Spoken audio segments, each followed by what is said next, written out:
What is going on, guys? It is the Hungriest Wolf back again with another video, and this time we're talking about Mortal Kombat Legacy Collection because we finally got the last two games in the Legacy Collection revealed at GamesCOM a few days ago, and I wanted to talk about those games because a lot of people probably have never even heard of these games or knew what they are or anything like that. And since this is a fighting game collection, it is very odd to have these games on here. Now, obviously, there is precedent set from the Marvel vs. Capcom collection to have games that are not fighting games on a fighting game collection with the Punisher, but these two games, Mortal Kombat Mythology Sub-Zero and Mortal Kombat Special Forces, are not fighting games. No, they're actually both single-player action-adventure games that were originally released on the PlayStation 1. Now, Mortal Kombat Mythologies also has a Nintendo 64 version,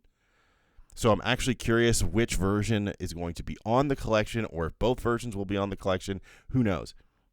But I actually have Mortal Kombat Mythologies Sub-Zero. It is very weird. It's a weird game with this FMV kind of story, and it plays sort of like Sub-Zero's character model from Mortal Kombat 2 was just ripped out and put into a beat-em-up platform hybrid, so the controls are not great.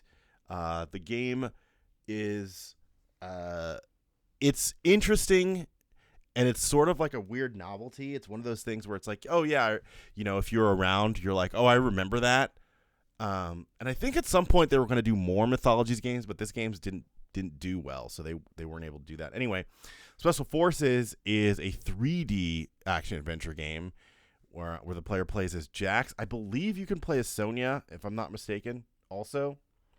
But I think that you have to like beat the game to do that. If I could be wrong about this, but anyway, both of these games are pretty bad, right? Like they're not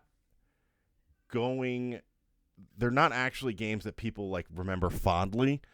Unlike there was another Mortal Kombat game for the PlayStation 2 and the Xbox that came out that people remember fondly that was not a fighting game, and that was called Mortal Kombat Shaolin Monks. We're not getting that game on this collection, but hopefully if this collection does well, we'll get a Mortal Kombat Legacy Collection 2 with all of the 3D games and Shaolin Monks on there, because Shaolin Monks is actually a really decent game. But anyway, I just wanted to talk about this because it's interesting how these companies are putting games on these collections that are sort of lost to time, that are not even like considered to be good, right? And I think that it is a good thing that these games are included because, like I said, a lot of people don't remember, probably weren't even around to play or try these games out, and don't understand like what we went through as like children of the 90s, seeing these games released, getting hyped for them, and then realizing how terrible they are. But they are definitely interesting to play, and especially if you're somebody who's interested in game development at all, like these are the type of things that you should play and understand, like, you know, why these games are actually bad, right? So this is an interesting addition. We also got like Mortal Kombat Advance, and like the Game Boy Advance, like the portable version of Deadly Alliance, which is super weird. I'd imagine most people are just going to be playing and buying this collection for Ultimate Mortal Kombat 3, Mortal Kombat 3, and maybe Trilogy, right? You might see some people playing Mortal Kombat 4 online, but for the most part, it'll be Trilogy and Ultimate Mortal Kombat 3 that people are going to be playing.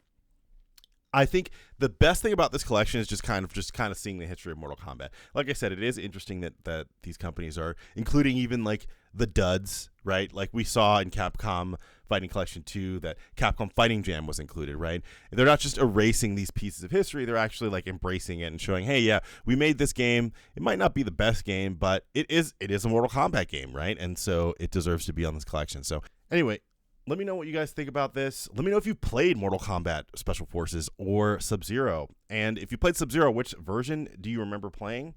And let me know what you think about these games. Are you excited to play them on the collection? I kind of am. I actually don't own Special Forces, so I think I definitely want to try that out because I only remember it like it's like a sort of like a fever dream to me. Like I barely remember the game, so I'm interested in playing it and experiencing it again. Let me know what you guys think in the comments. Thanks for watching.